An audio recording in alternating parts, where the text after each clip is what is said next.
trasegando con Obregón, con Botero, con Pedronel, con los grandes muralistas, y que dejó el legado con su hijo, con ayuda de la Secretaría de Cultura del secretario Hugo Padilla, y aquí con Iván se va a montar una muestra el lunes para que dure 2 semanas.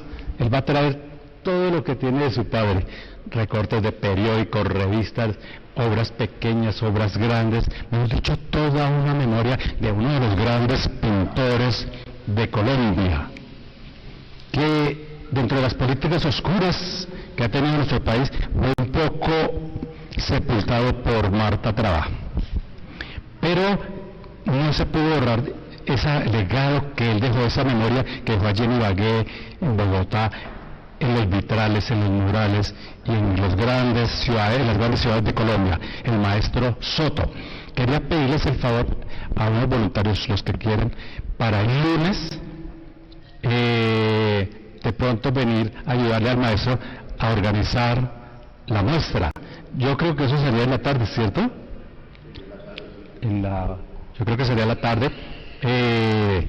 Iván, que es compañero aquí de trabajo, se comprometió con nosotros, pues, y con el maestro Hugo, que nos van a prestar los caballetes, los módulos y algunas herramientas mesas para nosotros instalar toda esa obra tan hermosa, tan bella y con un bagaje tan enorme como es el maestro Soto, aquí en la casona Balmoral. Solamente va a durar dos semanas.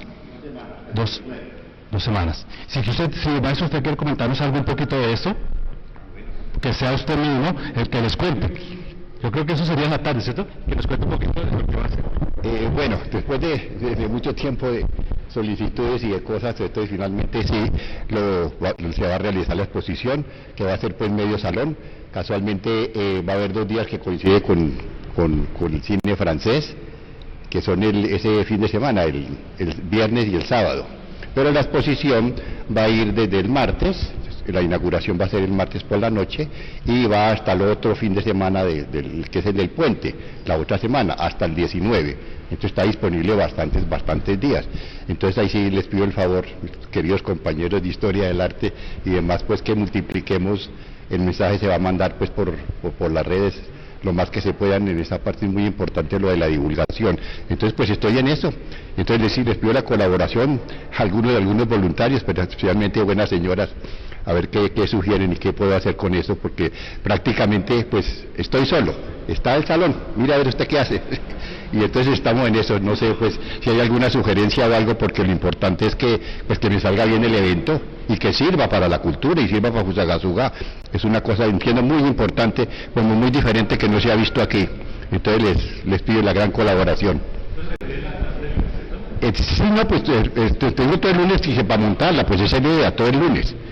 Y entonces pues aquí estaremos comunicando pues los horarios y las cosas, depende del transporte, depende pues de muchas cosas, hasta dónde sí, y aquí a ver cómo se van dando, pero de todas formas se monta el lunes, el lunes 6 de octubre.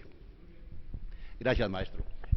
Y a la vez felicitar el evento tan maravilloso de ayer con la apertura del cine francés. Esto fue una cosa maravillosa, harto que yo tuve la oportunidad de asistir allí, lleno total, ¿cierto? ¿Cuántas pantallas habían? 3 pantallas, el sonido espectacular, la película, ¿cómo es que se llama? Sororidad, ¿no era sororidad? Sororidad. ¿Qué significa sororidad? Solidaridad entre las mujeres, o sea, empoderamiento de las mujeres, ¿cierto? Eso es un tema muy bueno para el Sumapaz. En Sumapaz sabían ustedes que hay mucho maltrato, no solamente físico, sino psicológico, y es tradicional en nuestros pueblos, en nuestras comunidades de campo. Y se hereda, no hay solamente maltrato de los papás a las esposas, sino los papás, de los esposos a las esposas, sino de los padres a las hijas, y de los hermanos a las hijas, y de los primos a las primas, ¿sí? Como un ninguneo a las mujeres. Y este tema, pues me parece muy inherente, ¿cierto? Y esa película que estaban presentando ayer, maravillosa, y con todo ese público tan lindo, bueno, y la apertura y la cena, estuvo maravilloso. Felicitaciones. Un aplauso para ustedes mismos.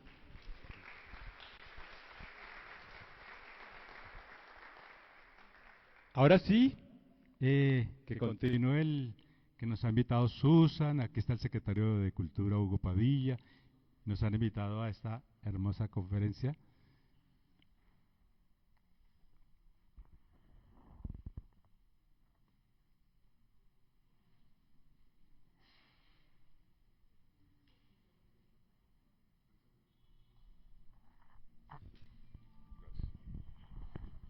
Buenos días, les doy un saludo a todos ustedes.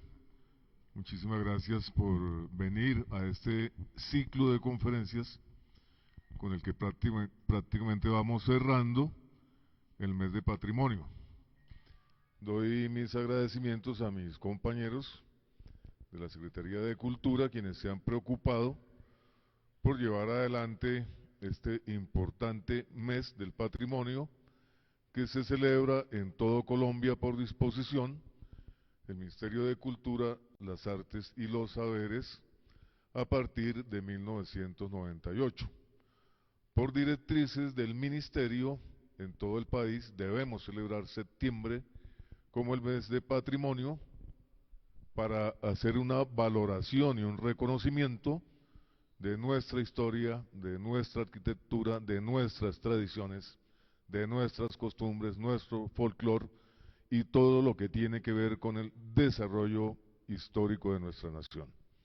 De manera que muy agradecido con ustedes, agradezco a Susan, quien se ha empeñado siempre por llevar adelante estas capacitaciones, estas conferencias, estos talleres, estas muestras como la exposición que tenemos de la Sociedad Geográfica de Colombia, las visitas a los diferentes museos. Sé que ustedes estuvieron la semana pasada en el Museo del Tequendama, también tenemos las visitas al Museo de Pasca. Agradezco también al arqueólogo Dieter, que está adscrito a la Secretaría de Cultura, al maestro Daniel Basto, a Iván, a Carlota Méndez, la arquitecta de restauración, a Jenny, quien también hace parte de este importante equipo. Gracias a ustedes por vincularse con este mes del patrimonio y con todas las ofertas que hacemos desde la Secretaría de Cultura. Como bien lo dijo el maestro Cicerón, la semana entrante vamos a hacer una importante exposición del maestro Alberto Soto, sobra decir artista connotado, históricamente reconocido en la nación, de la Universidad Nacional de Colombia, de la que también hago parte, de la Escuela de Bellas Artes, de donde soy egresado, lo cual para mí es un orgullo presentar la obra Maestro Ramiro, de su padre, de quien tengo un referente histórico muy importante, una persona que dejó un legado pictórico muy valioso para nuestro país. Hoy tenemos a dos importantes conferencistas. Maestro, muchas gracias por estar, por venir, por sumarse a esta causa. El maestro Diego Martínez Celis, quien es diseñador gráfico con maestría en Patrimonio Cultural y Territorio. Quiero decirles que él está vinculado también a la Secretaría de Cultura, con las maletas de patrimonio que va a adelantar para poder llevar a cabo la actividad patrimonial en nuestro municipio. Muchísimas gracias, maestro, usted hace parte ya de nuestra secretaría, bienvenido. Y tenemos al maestro Pedro Argüello, quien es licenciado de Ciencias Sociales, arqueólogo y maestro y doctor en Antropología, con enfoque en arqueología. Maestro, muchísimas gracias, bienvenido. Entonces, con ustedes, estos dos excelentes maestros que hoy nos acompañan. Muchísimas gracias, que disfruten de estas conferencias y recuerden que tenemos un cierre con una actividad musical en torno al aire de la rumba criolla que se celebrará mañana en la casona de Coburgo con el maestro Alberto Pardo, quien nos va a hacer una presentación sobre el aire musical nuestro. Aprovecho para invitarlos de una vez de antemano al Festival Nacional de Intérpretes de la Rumba Criolla, que se va a desarrollar el 28, 29 y 30 de noviembre en el Coliseo de Deportes de Fusagasugá. Tenemos invitados de varios departamentos y estaremos celebrando este gran encuentro con la música nuestra, la música del maestro Emilio Sierra Vaquero, para lo cual de antemano les hago la invitación para que disfruten de este encuentro nacional con la música de la rumba criolla. Bienvenidos, maestros, adelante. Muchas gracias. Muy buenos días a todos y a todas. Agradecerles a las personas que están aquí en la Quinta Balmural y también a las personas que se están conectando a través del Facebook Live de la Secretaría de Cultura. Vamos a iniciar estos diálogos del arte rupestre, primero con Diego Martínez Celis. Él tendrá aproximadamente 40 o 45 minutos para su exposición, el tiempo que tú requieras. Podrán hacer una ronda de preguntas. Las personas que están en la casa a través del Facebook pueden comentar debajo de este video, y luego el maestro Pedro Argüello García. Ese será como el orden del día de hoy, y al final vamos a hacer como un pequeño panel entre los dos. Agradecemos al público que está aquí presente, a nuestro secretario de Cultura, al doctor William García Fallat. Sin ellos no podríamos hacer presencia y este mes del patrimonio no se hubiese podido realizar. Muchísimas gracias. Recibamos con un fuerte aplauso a Diego Martínez Celis con su conferencia Introducción al Arte Rupestre. Buenos días, muchas gracias a ustedes por la asistencia, especialmente a la Alcaldía, a la Secretaría de Cultura, a Susan, a Dieter y bueno, tantas personas que han hecho posible este espacio, que es una maravilla, no solo para Fusagasugá, sino para la región, ¿no? Yo sé que está trascendiendo más allá. Y bueno, lo que les quiero compartir el día de hoy es un poco algunas reflexiones, el resultado de una investigación pues, que he venido adelantando un poco más de hace 30 años. Pues es, como les digo, sobre todo es el fruto de la observación, del caminar por este territorio, y siempre pues en torno a la curiosidad que sé que para muchos nos despierta estas piedras pintadas que hoy llamamos arte rupestre. Entonces, la idea el día de hoy es, pues digamos, explorar un poquito de qué se trata este concepto del arte rupestre, y lo voy a exponer a través de estos ejes. Básicamente, el primero sería como situarnos desde la memoria, pues porque básicamente como patrimonio cultural lo que llamamos arte rupestre pues tiene que ver con un repositorio de memoria que quedó ahí impregnada en la piedra. Entonces, ¿qué tiene que ver eso, la roca, el material, con la memoria? También pues el concepto, el ámbito del espacio, que nos ayuda a entender pues la coordenada territorial, y la que es correspondiente, complementaria, que es el tiempo, ¿no? Como seres humanos nos movemos en este territorio a través de un tiempo, y asimismo pues se puede entender cualquier patrimonio, pero particularmente lo que llamamos arte rupestre.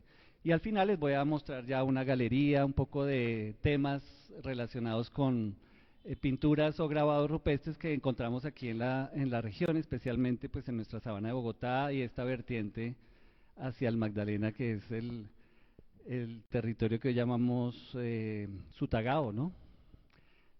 Bueno, entonces un poco explorar por qué el arte rupestre tiene que ver con la memoria. La piedra es ese elemento que trasciende, naturalmente nos ha trascendido porque pues somos seres orgánicos, morimos, desaparecemos e inclusive nos terminamos nosotros mismos convirtiendo en piedra. La piedra ha sido el gran, digamos, elemento que ha conservado la memoria, y no solo de la cultura, sino también de la vida misma.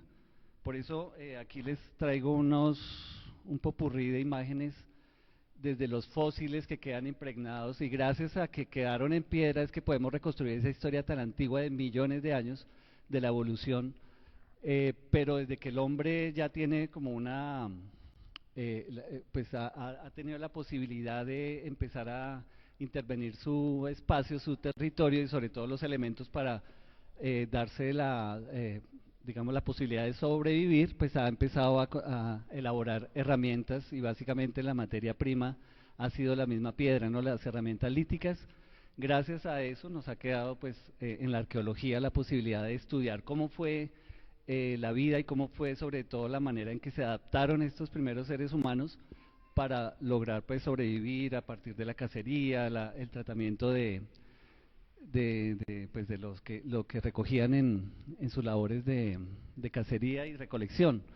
Pero acá vemos otros elementos, ¿no? Monolitos, estatuas, ciudades como la ciudad de Yuna, ¿no? En la Sierra Nevada, o monumentos que hoy en día hacemos. Todos están pensados en hacerse en piedra porque trasciende, ¿sí? Entonces la piedra es el gran contenedor de la memoria, y aquí les voy a traer la comparación con la memoria que hoy en día estamos construyendo o dónde la estamos depositando. Miremos este ejemplo acá. Hoy en día, cuando se habla de guardar una memoria, pues la primera es la memoria que guardamos nosotros en nuestra mente y la que transmitimos oralmente, pero hay muchos tipos de datos, información que siempre hemos querido transmitir mucho más allá, y por eso nos hemos inventado una cantidad de soportes de memoria. Entonces, pues desde luego la piedra, como les decía ahorita, es el más antiguo y es el que más resiste porque su material permite eso, y gracias a eso sabemos de jeroglíficos muy antiguos, de las primeras escrituras, y de ahí para abajo pues yo les muestro acá un poquito en sentido descendente cómo la memoria, por ejemplo, que se ha guardado en el papel, pues dura lo que dura el papel, 1000, 2000 años más o menos. El papel se degrada, se ha perdido, gracias a los archivos se trata de conservar, pero muy seguramente la vamos a perder si pues el material pues finalmente decae. Tenemos, por ejemplo, la película, donde guardamos las fotografías antiguas, las películas de cine, tienen una duración de unos 100 años aproximadamente, pueden durar más o menos, pero en algún momento ya el material decae. El vinilo donde escuchábamos nuestra música, nosotros los más mayores todavía lo recordamos, y todavía tenemos algunos vinilos, pero esos vinilos también se van perdiendo, se van rayando, y sobre todo los dispositivos donde se leen ya se van perdiendo. Entonces ya hoy en día, porque hay como una renovación, pero para coleccionistas muy específicos, pero básicamente ya es muy raro escuchar un vinilo. Entonces todo esto se ha perdido ya, esta memoria. El CD también, llevamos como unos 40 años de que se inventó, pero ya casi no los usamos, ya los computadores no traen una unidad de CD, ¿cierto? Entonces tenemos una cantidad de CDs allá guardados que muy probablemente muy poquitos se vayan a salvar. Y la USB, la guardamos ahí, tenemos 500 gigas de memoria, chévere, pero se nos pierde. O también se vuelve obsoleta porque ya inclusive esos repositorios de memoria ya no funcionan para todos los dispositivos. El señor tiene una pregunta.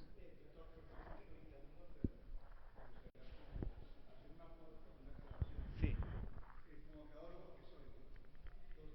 No sé si para ustedes, pues, qué concepto, pero cuando uno dice piedra, piedra es como muy genérico, muy general. En geología se llaman, y cuando se habla de fósiles se habla de rocas. Entonces hay tres diferentes tipos de rocas: sedimentarias, ígneas y metamórficas. Y los fósiles generalmente intercambiaban y tenía casi el mismo valor, y aquí hay una imagen de eso, de que intercambiaban sal por oro. Entonces cuando se habla del dorado, que es la imagen más representativa, es la barcaza, que eso está resguardada. Afortunadamente no la fundieron, ¿sí? Entonces ahí se ve ese arte de trabajar, pero mire el valor que tenía el oro con un tipo de roca sedimentaria que es, y ahí hay un ejemplo de una roca sedimentaria. Entonces, perdón, gracias. No, muy amable. No, gracias. De eso sirve, la idea es propiciar también un diálogo desde los saberes y conocimientos que ustedes mismos tienen. Pero bueno, la idea básicamente es mostrar cómo cada vez, entre más consideramos que avanzamos tecnológicamente, realmente estamos depositando nuestra memoria en soportes mucho más frágiles, cada vez más frágiles. Inclusive ya hoy en día es la nube. ¿Quién conoce la nube? ¿Quién tiene acceso a la nube? Eso parece patrimonio inmaterial, porque eso como que ¿dónde está? Todo lo vamos guardando ahí. Eso realmente está por allá en Estados Unidos en unos servidores gigantes que consumen cualquier cantidad de energía, pero no tenemos ni siquiera el control sobre esa, y si ellos llegan allá a apagar así el botón del servidor, se nos fue la memoria de muchos años de estas generaciones que nos hemos reducido pues a guardar la memoria ahí. Entonces, esto es básicamente para recordarles la importancia que tiene la memoria en ese soporte que es la roca, que nos recuerda aquí el amigo, que de pronto le digamos mejor roca que piedra. Perdón, que creo que me pasé acá una diapositiva. Sí. Bueno, resulta que en la época prehispánica de los indígenas que habitaron todo este territorio, ellos tenían muchos tipos también de repositorios o superficies o elementos para guardar la memoria. No era solo la roca, ¿no? Acá vemos algunos ejemplos, la madera, donde ellos, por ejemplo, a través del trabajo, la pintura en sus bohíos, muy probablemente también en el paisaje ellos dejaban huellas de la talla en madera, ¿no? Tenemos tejidos, tenemos líticos, tenemos la propia cerámica.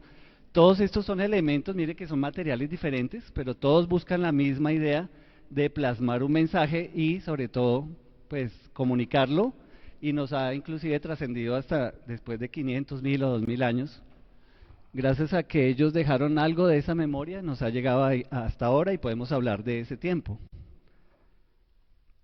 Y aquí pues ese ejemplo de la memoria, como por ejemplo este es un diseño que es muy famoso, digamos, en toda el área que se llama muisca, lo llamamos el animal encorvado, y ese diseño aparece en diferentes soportes, aparece, miren, en cerámica, aparece en textiles, en arte rupestre, en la orfebrería, usaron el mismo elemento, y aquí por ejemplo esto lo que nos está demostrando es que ellos tenían un código de comunicación muy específico, muy bien elaborado, muy también refinado, y que sobre todo pues lo tenían como en todos los ámbitos de su producción material, ¿no?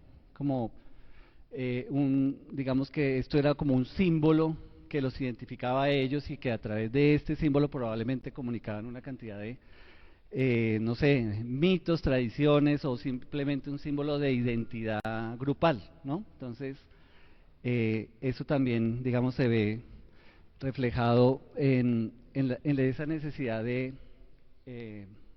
comunicar un mensaje. Entonces, ahora sí entremos a nuestro tema del arte rupestre. Esa memoria en la roca se plasmó a través de dos técnicas. Una la pintura y la otra el grabado. A la pintura se le suele llamar pictograma o pictografía, y al grabado petroglifo. Son palabras un poco raras ahí que la gente se confunde, ¿cómo es el petroglifo? ¿Cuál es? Yo realmente prefiero que simplemente los llamemos pintura y grabado, porque hace referencia a la técnica. Grabar es simplemente extraerle material a la roca para dejar un diseño, y pintar es al contrario, adicionarle un material, ¿sí? Por eso se diferencian básicamente las dos técnicas. Ahora, sobre el arte rupestre, como ustedes vieron en el caso anterior, en los ejemplos, nuestro arte rupestre aquí de esta región suele ser muy difícil de entender, porque tiene formas, como ustedes ven ahí, muy abstractas, muy geométricas, no nos representa necesariamente algo del mundo, un animal, una planta o a la misma gente. Es muy raro verlo ahí representado.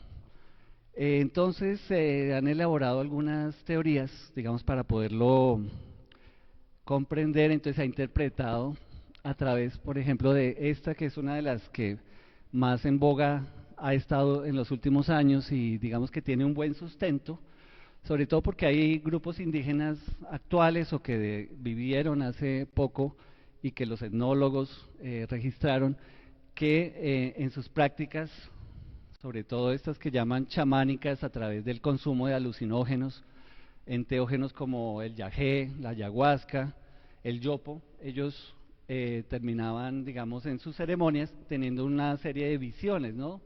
Son visiones que se producen en la mente, pero de alguna manera afectan también la fisiología, sobre todo del sistema nervioso. Entonces se producen algunos efectos en los ojos.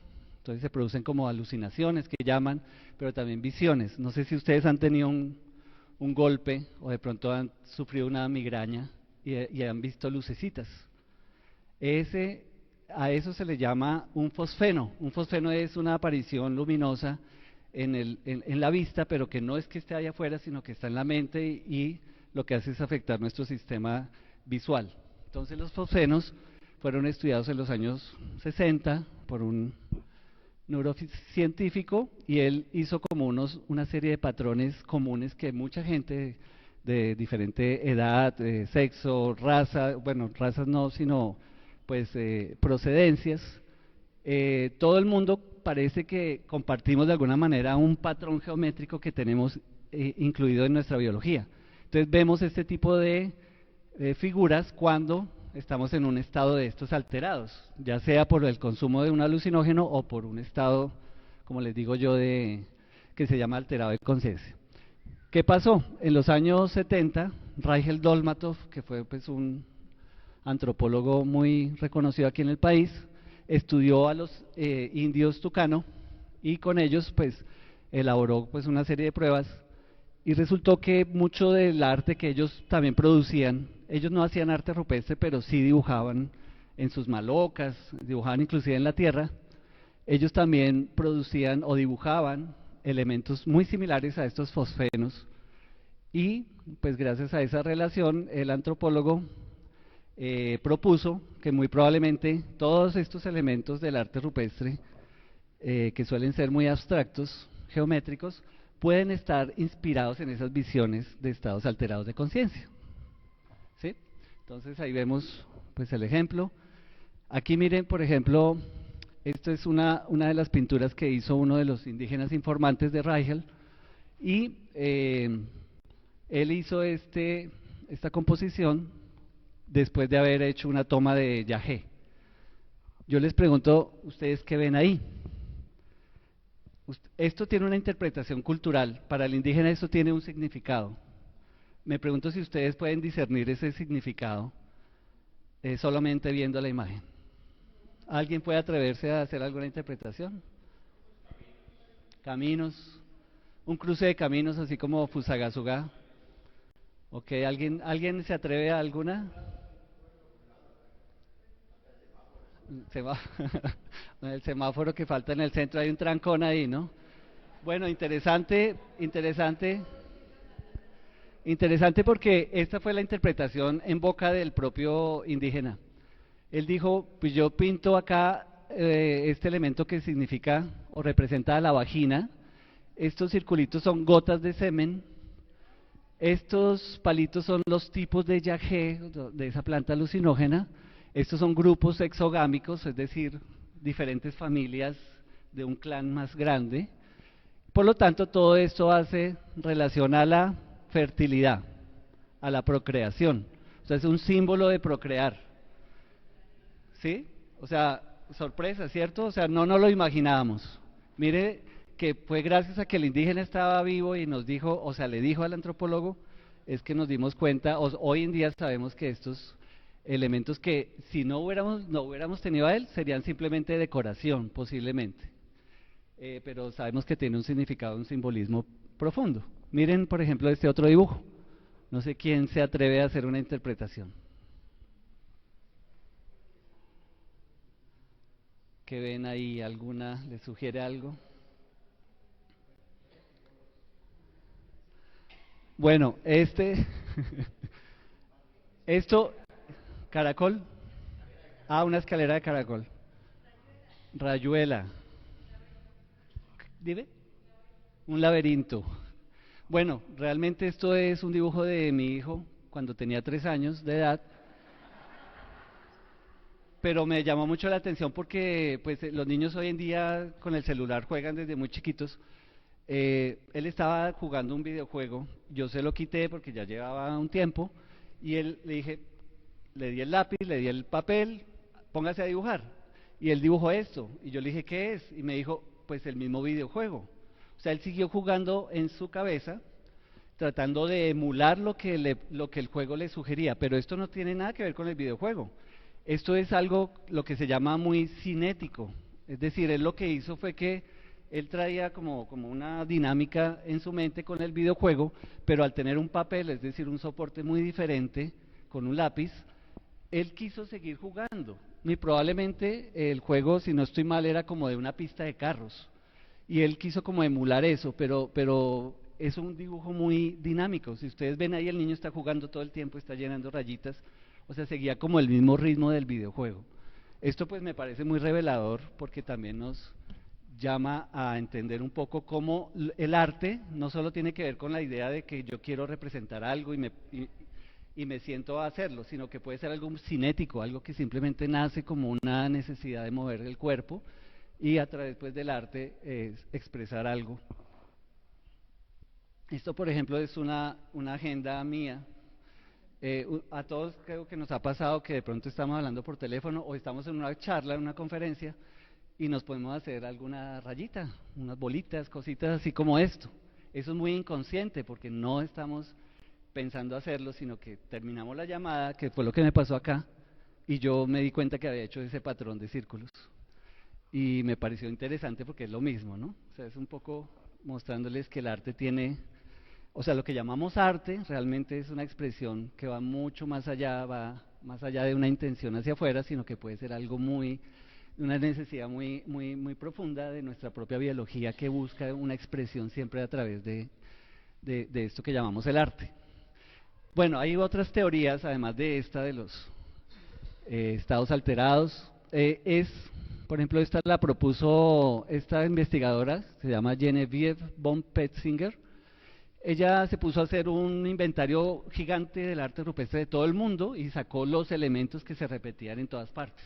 Entonces sacó un repertorio básico y se dio cuenta, o por lo menos es lo que ella propone, que probablemente todo esto hacía parte de un gran lenguaje universal, que el hombre antiguo durante 40.000 años en todo el mundo usó porque finalmente se comunicaba más o menos o tenía una raíz en alguna parte donde desde ahí se dispersó, digamos, todas las este repertorio.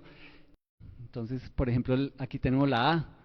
La A supuestamente viene del proto, bueno, aquí no alcanzo a leer, pero es una escritura muy antigua de hace 2000 años antes de Cristo, y probablemente era la cabeza de un toro. Entonces, ese que se llamaba Apis, ese toro finalmente mire cómo va dando la vuelta y se convierte en la letra A. Entonces, puede ser que el arte rupestre sea una forma incipiente también de escritura. Aquí vemos un ejemplo que tenemos acá en nuestra sabana de Bogotá. Este es un mural, son 3 murales diferentes, ¿no? Cada uno está en un rectángulo y comparten el mismo repertorio de símbolos. Entonces aquí vemos zigzag, aquí vemos zigzag y aquí tenemos como el zigzag. Aquí vemos esta estructura que parece una escalera, aquí la tenemos y aquí la tenemos. O sea, se repiten los mismos elementos en diferentes murales. Eso nos podría dar pie a pensar que esto podría ser una forma de protoescritura que se tenía aquí en nuestro territorio en algún momento prehispánico, y probablemente si los indígenas hubieran seguido acá sin esta irrupción europea, probablemente hubieran terminado desarrollando algún sistema mucho más parecido a lo que hoy entendemos por escritura. Bueno, entonces eso como la generalidad de estas ideas de la memoria y de posibilidades de interpretación del arte rupestre. El espacio rupestre, la dimensión espacial, tiene que ver cómo lo entendemos, porque el arte rupestre tiene una calidad maravillosa, que es que está donde lo dibujaron, está en el sitio exacto donde un indígena llegó y plasmó algo. Aquí no vemos nada, pero cuando aparece el diseño, ¡pum!, esto adquiere una potencia diferente, ya queda como marcado un territorio, por aquí pasé, por aquí, o esto es mío, o aquí estuvieron nuestros ancestros. Esto tiene muchas lecturas, pero el hecho de que las piedras estén marcadas, pues nos invita a observarlas. Cuando encontramos estos motivos rupestres, normalmente están asociados a un grupo más grande de motivos. Es raro ver una piedra con uno solo, normalmente están en conjunto, y a esto lo llamamos el panel rupestre. Y esos paneles normalmente están en unos emplazamientos rocosos, o sea, lo que llamamos la piedra, el emplazamiento puede ser una pared rocosa, puede ser una piedra así, un canto rodado, puede ser una piedra individual. A su vez, todo esto se enmarca en un entorno que tiene elementos naturales, geográficos, ¿cierto? Y lo podemos ver como un paisaje. Un paisaje es la interpretación de un espacio, ¿no? Normalmente el paisaje puede tener diferentes elementos, tanto naturales como culturales. ¿Por qué les estoy hablando de esto? Bueno, porque vamos a ir a un concepto clave para entender sobre todo la gestión del arte rupestre hoy en día. Como les mostré, aquí aparece, después de esta revisión de los elementos, aparece don Javier Cañón. Don Javier Cañón, 95 años, pues ya murió, pero era el señor de este territorio. Como ustedes ven, tiene su cultivo, tiene su casita, él habita y era el que tenía la memoria sobre todo este territorio. Fue gracias a él, después de unos 15 años de yo haber ido mucho a este sitio, nunca me lo había encontrado, no sabía quién vivía ahí, y este día me lo encontré y él me contó la historia de esa roca. Me dijo que ahí aparecía un chivo negro los Viernes Santos y que se escuchaban música de violines, y pues yo quedé impresionado porque con esa historia, desde luego sin considerar si es o no verídica, me di cuenta que esa piedra tenía una dimensión más amplia, que no era solamente una piedra emplazada en un espacio, como les acabo de mostrar, sino que cuando entendemos que una persona, un ser humano le da del presente, le da un significado, pues eso adquiere toda una dimensión a este territorio, porque esa historia que él nos cuenta le otorga un valor que no se le había dado otra persona y que no se había podido identificar con solo ver la piedra. Entonces a lo que voy es que esto nos ayuda también a entender todo este espacio que empieza a considerarse en torno a los sitios con arte rupestre como paisajes culturales también propiamente dichos, porque tienen todos estos elementos integrados. Entonces a esto es a lo que llamamos sitio con arte rupestre. Hoy en día ya inclusive formalmente, digamos desde la gestión del patrimonio arqueológico, ya se habla de sitio con arte rupestre, ya no se habla solamente del arte rupestre. Gracias a que estamos entendiendo que el solo motivo no tendría significado sin el panel, y el panel sin el emplazamiento rocoso, y el emplazamiento sin el entorno, y ese entorno sin el paisaje que está metido en un territorio. Entonces, esto es muy poderoso, y por ejemplo les voy a contar algo así rápidamente que me llamaron ayer de Sutatausa. Resulta que está la comunidad resistiendo porque prácticamente la mitad del municipio la han querido explotar desde el punto de vista minero. Entonces hay una gran cantidad de polígonos con licencias para explotación, y hace unos días me consultaron que dónde están los sitios con arte rupestre de Sutatausa. Superpusimos la capa de puntos de sitios con arte rupestre sobre la capa de los polígonos mineros, y el 80% de los sitios con arte rupestre están en los polígonos mineros.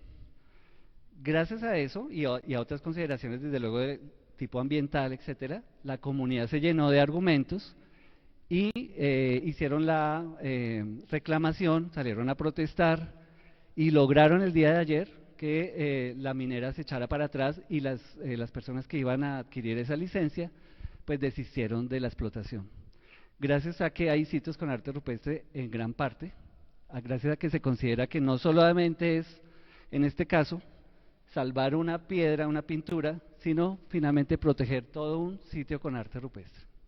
Entonces ahí les dejo esa idea porque me parece que es importante. Entonces mire cómo los sitios con arte rupestre, cuando los empezamos a entender y a reconocer en un territorio, pues van formando unos conjuntos más grandes, y ya cuando nos metemos en la cabeza que nuestro territorio en general está lleno de arte rupestre, pues empezamos a entender un territorio grande, rico, vasto y con mucha potencialidad para, sobre todo en su dimensión de patrimonio cultural, que hoy en día tiene muchas agendas o se instrumentaliza de una manera, sobre todo para la protección y la autonomía y el manejo autonómico, digámoslo, o autónomo de los territorios por parte de las comunidades. Entonces mire, por ejemplo, ya nos salimos de la sabana de Bogotá, Cundinamarca, pinturas, grabados, ¿no? En todas partes. Colombia, pues ni se diga, Chiribiquete está por acá, ¿no? Pero tenemos nuestra sabana de Bogotá, toda la vertiente del río Magdalena, desde La Guajira, la isla Gorgona, ¿no? El Amazonas, la Orinoquía, todo el país, y el mundo, pues ahí está. Ahí volvemos a una mirada de cómo este lenguaje del arte rupestre fue el lenguaje común de la humanidad por más de 40.000 años. Todo el mundo hacía y dejaba huellas en las piedras. O sea, nuestra civilización actual es muy reciente y no se compara en tiempo a lo que el ser humano ha estado acá cientos de miles de años, pero por lo menos 40, 50.000 años haciendo arte rupestre, y dejamos de hacerlo hace muy poco, hace unos 500 años, por lo menos en América, hace unos 150 años en Oceanía, en Australia. Inclusive se dice que todavía en la selva del Chiribiquete, probablemente hasta hace unas décadas todavía se hacía arte rupestre. Entonces, como para dimensionar un poquito todo esto del espacio. Ahora el tiempo. Sí les quiero, aquí si me ayudan con el video, por favor, Dieter. Entonces esta parte la voy a resumir en un video que nos ayuda también a entender un poco esta dimensión.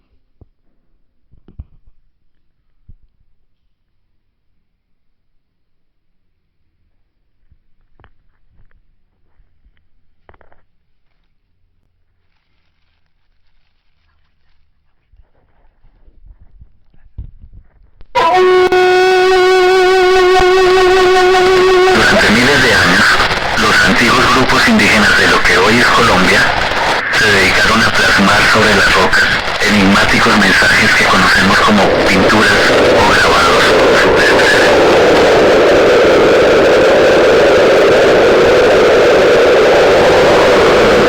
Auge y destrucción de un sitio con arte rupestre. 30.000 años en 3 minutos.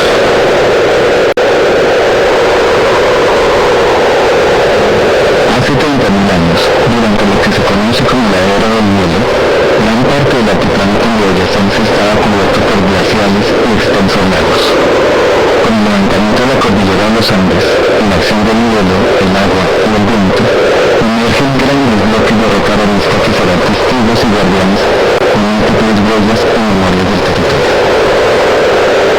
Con el paulatino cambio del clima, estos cuerpos de agua fueron reduciéndose hasta formar las cuencas hidrográficas de los actuales ríos, como el Bogotá, con una variedad de ecosistemas de páramo, humedales y semidesiertos que ofrecieron sustento a grandes mamíferos como el mastodonte, el megaterio o el caballo americano. Coincidiendo con la extinción de esta megafauna hacia el 10.000 a.C., arriban a estos parajes los primeros seres humanos, que se dedican a la caza, la pesca o la recolección, al tiempo que se protegen de las inclemencias del clima al abrigo de las piedras. Estas mismas piedras servirán de soporte para plasmar y comunicar, mediante la pintura o el grabado, las ideas de diversos grupos indígenas que, poco a poco, se establecen, prosperan y desarrollan agricultura y técnicas como la cerámica o los tejidos. Desde el siglo XVI, con la violenta irrupción de invasores europeos, se trastornan todos los ámbitos de la cultura indígena. Se implanta la religión católica, el poblamiento en centros urbanos conocidos como pueblos llaneros, y nuevas formas de producción agrícola basadas en monocultivos como el trigo y la ganadería, que transformarían drásticamente los paisajes y sus gentes.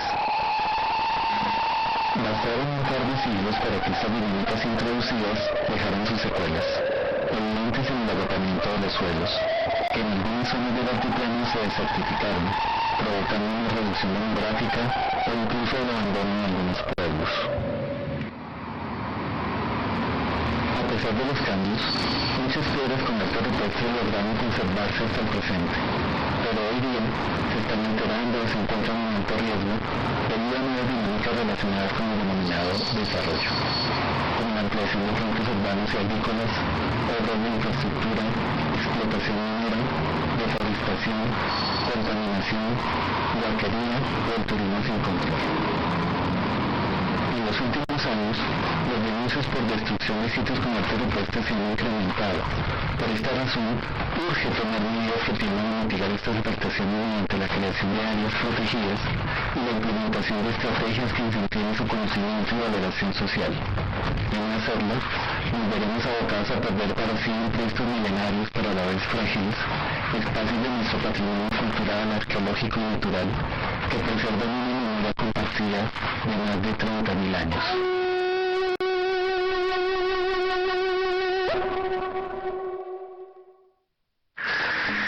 Somos divulgar estrategias, modos y medios para la protección social del patrimonio colombiano. Bueno. Listo. Se fue el... ¿Está ahí? ¿Listo? Ok. Bueno, en resumen, como vieron ustedes en el video, esto es lo que se llama un palimpsesto. Un palimpsesto es, antiguamente era muy escaso el papel o el pergamino, entonces los escribas de la Edad Media reutilizaban los documentos que ya estaban escritos y que ya eran muy viejos, entonces lo que hacían era pasarles un barniz y volver a escribir encima, y así nuevamente, después lo volvían y le pasaban y escribían encima. Entonces debajo de esos documentos, muchas veces si se raspa, se encuentran las capas de abajo. Lo mismo pasó, tengo entendido, aquí en esta casona, donde se pintó de los colores originales, y muy probablemente encima de esta capa habían varias de diferentes colores, y gracias a que se hizo unos calados y unos raspados, se encontró que el color original era este verdecito bonito. Entonces esto también, el arte rupestre, los sitios con arte rupestre también pueden ser palimpsestos, se pueden entender como unos espacios que no, como vimos, no es solo la roca, no es solo sino el entorno. Todo esto conserva elementos asociados que nos da la posibilidad de que si los raspamos, si los miramos, si los observamos con lupa, podemos entender y poder reconstruir ahí muchas capas de historia. Por eso es que el concepto de sitio con arte rupestre es tan poderoso también, porque nos permite proteger un área grande, porque sabemos que ahí pueden haber elementos asociados, desde megafauna, herramientas líticas, cerámica y propiamente el mismo arte rupestre. Entonces mire, acá vemos una línea de tiempo muy simplificada, los primeros cazadores, recolectores, los ceramistas, grupos Herrera, Muiscas, Sutagaos, la llegada de los españoles, la época de la evangelización, la colonia, la república y época moderna. Todos han dejado huellas sobre las piedras, ¿no? Todos han dejado, aquí hemos encontrado arte rupestre de la época colonial, o sea, los indígenas hicieron una especie de lo que se llama sincretismo, que fue unir sus creencias, sus sistemas de símbolos y sus formas de comunicar que se aplicaban al arte rupestre antiguo, las unieron con los elementos cristianos, católicos, y hemos encontrado, sobre todo aquí en la sabana de Bogotá, algunos elementos donde se encuentran pinturas con la Virgen María, con cruces. Lo mismo aquí en toda esta región, es muy probable que en algunas de estas piedras hayan dejado cruces grabadas. Esos son ya de un periodo posterior, desde luego, pues que ya asumieron la religión católica, y desde luego las comunidades rurales también han dejado huellas ahí. Entonces es interesante porque podemos reconstruir mucho de toda esta historia a través de estos sitios con arte rupestre. Vamos a ver unos ejemplos aquí en Cundinamarca, rápidamente. Grabados rupestres, como vimos, es sustraerle la superficie para dejar un diseño. Aquí vemos un grabado rupestre en Tibacuí, muy cerca de acá. Esto también es ahí en Tibacuí. Vemos, por ejemplo, cómo el artista hace no solo usa la idea del bajo relieve, sino que en este caso, por ejemplo, usa un alto relieve mezclado con el bajo relieve. Aquí podemos ver mejor en esta copia que se hizo a través de la técnica del frottage, mejor el diseño.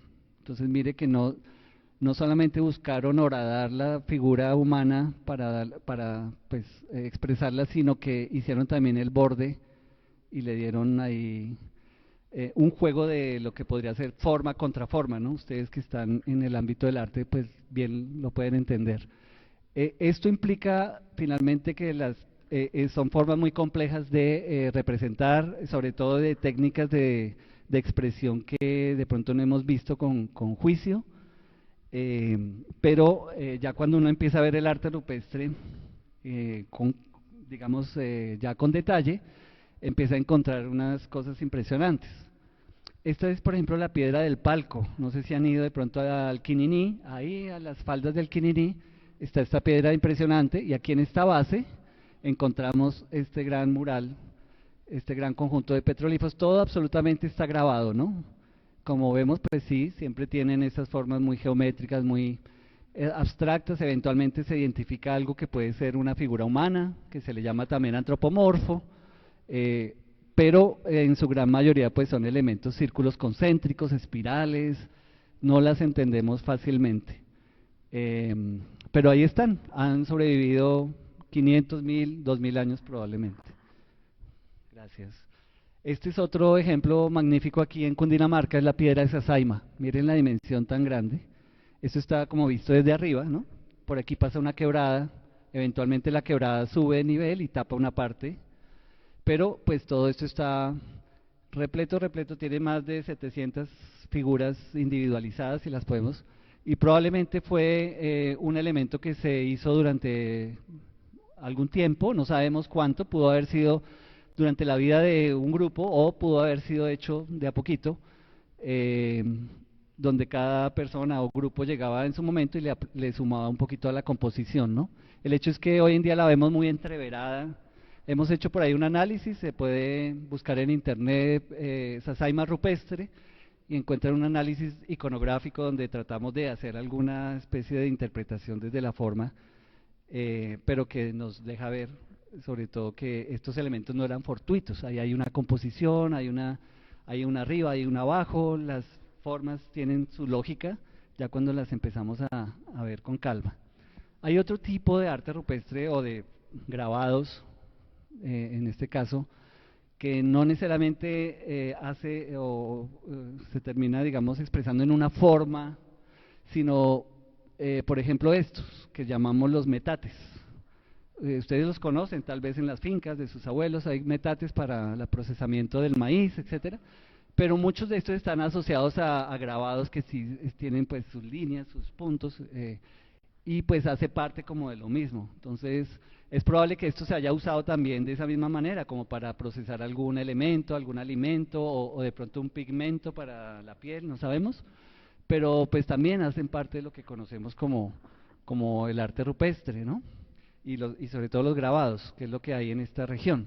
Pero también tenemos las pinturas. Entonces, como veíamos, las pinturas pues son un aditamento de un pigmento que se prepara, también tiene su complejidad. Tal vez es un poco más complejo preparar un pigmento porque hay que tener materiales como arcillas, el ocre mismo que le da el color. Probablemente habían algunos extractos de plantas que les daba ¿cómo se llama?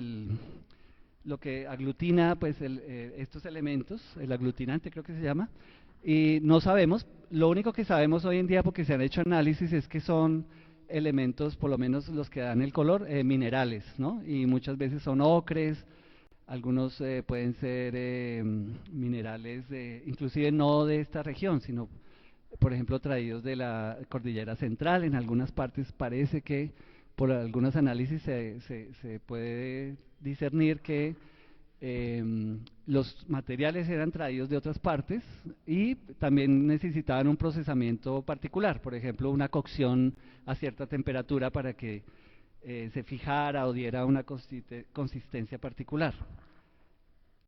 Miren, por ejemplo, estas composiciones maravillosas. Esto es en Soacha. Tenemos, llama especialmente la atención, las manos. Una gran cantidad de manos relacionadas con estos elementos abstractos. Por lo menos uno acá siente la cercanía, ¿no? Uno dice, ahí hubo un ser humano, alguien que podríamos analizar estas huellas y discernir si son manos derechas, izquierdas, si son de hombre, de mujer, si son de un niño, de un adulto. Por eso son interesantes las manos. Aquí hay unos ejemplos con un poquito más de detalle. Es lo que llamamos las improntas. Esas, como les digo, vale la pena estudiarlas porque nos dan esa idea de como por lo menos del ejecutor. Nos podemos aproximar un poquito a caracterizar quién la hizo. Pero pues hay otros tipos de técnicas, ¿no? Como el trazado con dactilar, que al parecer ellos pintaban con los mismos dedos, ¿no? Porque digamos que el ancho de estos trazos coincide con el de un dedo, pero no necesariamente, ¿no? Por ejemplo, encontramos grandes áreas cubiertas de varios metros inclusive, que parece que fueron enrojecidas todas las rocas. No sabemos cuál era la intención, pero ellos cogían pigmento y cubrían todo como quien cubre aquí una pared de una casa. Tenemos una técnica como la del rayado. Esto ya no es preparar el pigmento así como semilíquido, sino que era coger el pigmento como un terrón, como si fuera una tiza y prácticamente dibujar ahí mismo. O sea, no necesitaba una preparación ese pigmento, sino que pues quedaba ahí marcado, ¿no? Esto tiene como muchos casos que pues aquí me quedaría mucho tiempo mostrándoles, pero bien vale la pena cuando observemos el arte rupestre y sobre todo de pronto aquí que hay personas que son artistas, que cómo aplican ustedes esas técnicas a sus elaboraciones, pues también pensar cómo hicieron esto ellos.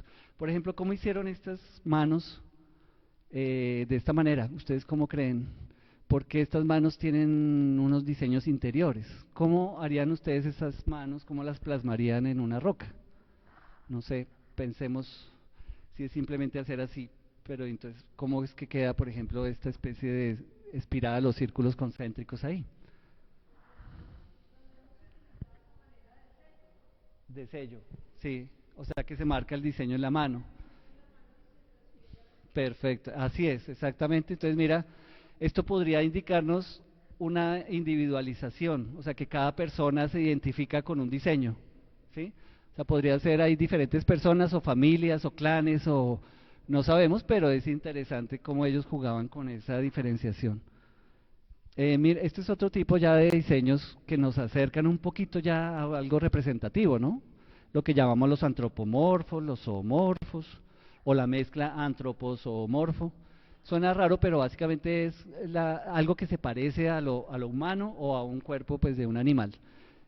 Son muy raros los casos aquí en nuestro territorio, tanto en la sabana como en esta vertiente de la cordillera, son raros, pero más o menos podemos identificar, por ejemplo, este es muy famoso, este es de Soacha, desafortunadamente ya pues no existe o está debajo de unas capas de pintura que le aplicaron hace unos 2 años. Desafortunadamente este símbolo se perdió, era el gran símbolo de Soacha, lo llamaban allá el dios varón, el sol varón, pero probablemente es la representación de un ave o algo similar, ¿no? Y aquí tenemos estos que llamamos las ranitas, y bueno, muy pocas, la verdad la proporción de figuras de este tipo son mucho más bajitas que las otras. Esto por ejemplo es en Boyacá. Aquí vemos una representación antropomorfa, ¿cierto? Y tiene como un tocado acá arriba. Nos puede sugerir muchas cosas, un penacho, de pronto una fiesta, ¿cierto? O de pronto unas cornamentas como imitando a un venado. Algo se nos acerca. Esto aquí quienes estudiamos el arte rupestre de la sabana, aquí uno como que puede decir algo. Ustedes pueden decir mucho más de un mural en Chiribiquete o en la Lindosa, porque ustedes ven ahí toda la fauna, la flora, toda la selva representada. Se puede decir muchas cosas, pero sobre nuestro arte rupestre de acá es mucho más difícil y aventurado pues la interpretación. Mire, este es otro de los pocos casos, esto es en Mongua, Boyacá. Podemos ver claramente qué animal. Venados, ¿cierto? Ahí vemos las cornamentas, pero ni idea qué pueden ser estos otros elementos, ¿cierto? Inclusive estos elementos parece que están como asociados desde la forma, parece, por ejemplo, esta es una figura humana, la cabeza, ¿no? Brazos, cuerpo, y este parece ser el mismo cuerpo, pero sin la cabeza y sin los brazos, ¿cierto? Y lo mismo acá, sí tiene la cabeza, pero no tiene los brazos. O sea, podrían ser variaciones del cuerpo humano representadas ahí en un juego abstracto. Miren esto. Esto es una maravilla. Esto es en Sutatausa, Cundinamarca. Pues es loquísimo, ¿no? O sea, puntos, caminos de rayas, círculos, bueno, rombos, todo esto, pues, ¿qué estaba pasando ahí? ¿Será verdad esto del chamanismo, de los estados alterados de la conciencia? ¿Será que el indígena estaba ahí mirando cosas y estaba dibujando lo que veía? ¿O simplemente ahí está expresando un código que desconocemos, que sí estaba como un poco más conscientemente realizado? Esa es la... Dime. Un juego ahí de figuras geométricas. Para estar en la geometría es un adelanto muy grande de ellos, ¿no? Porque son formas y son formas complejas. Entonces, lo geométrico está ahí con ellos siempre, ¿no? Sí, tal cual. Gracias por la observación. Sí, nosotros le llamamos hoy en día geometría. Acuérdense que tenemos la adherencia es griega de la geometría euclidiana, entonces llamamos círculos, triángulos, cuadrados, pero ellos no necesariamente tenían esas clasificaciones, ni el concepto de la geometría, ¿no? Sino que parece que esto es algo muy innato, muy metido dentro del ser humano, inclusive en la naturaleza vemos todas estas formas también, de alguna manera. Sí, abstracto, exacto. Mira, por ejemplo, esto también. Estos círculos o pues figuras como radiadas, ¿no? Nos están indicando probablemente, yo digo acá, el cuerpo humano. ¿Por qué? Miren este ejemplo, este es un mural en Boyacá, tiene estos elementos, pero aquí podemos ver esta que sería este antropomorfo y tiene como una colita acá. El hecho es que son como tridígitos, como si tuvieran 3 dedos, y tiene como una cola, no sabemos, un apéndice, una tercera pata, no sabemos. Pero este también tiene lo mismo, mire, aunque está como más simplificado, ¿sí? Y tiene también sus extensiones. Entonces, esto se parece a esto o dialoga porque tiene como un motivo, es como el mismo motivo, ¿no? De representación. Entonces, si nos podemos a comparar muchos sitios y muchos de estos motivos, podemos ver que hay un patrón particular que puede ser esta X. Esa X podría ser el elemento que identifica el cuerpo humano, sino que tiene 1000 variaciones. Pero la estructura es básicamente la X. Así como para nosotros hoy en día, y lo hacemos desde niños, que dibujamos al ser humano el palito como una cruz, ¿no? Hoy en día nuestro modelo es cruz, cabeza y extremidades. Pero muy probablemente para ellos era una X. Bueno, vamos al color en las pinturas. Ustedes saben de pronto que estas figuras de San Agustín, Tierra Adentro, de estos sitios arqueológicos del sur de Colombia, suelen tener muchas todavía evidencias de que fueron policromías, no eran solo rojo, eran colores amarillos, naranjas, ahí el negro estaba aplicado.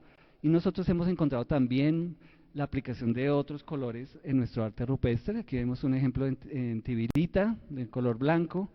Este es un ejemplo en Suezca. Ustedes ven fácilmente que dentro del rojo ellos rellenaron con amarillo.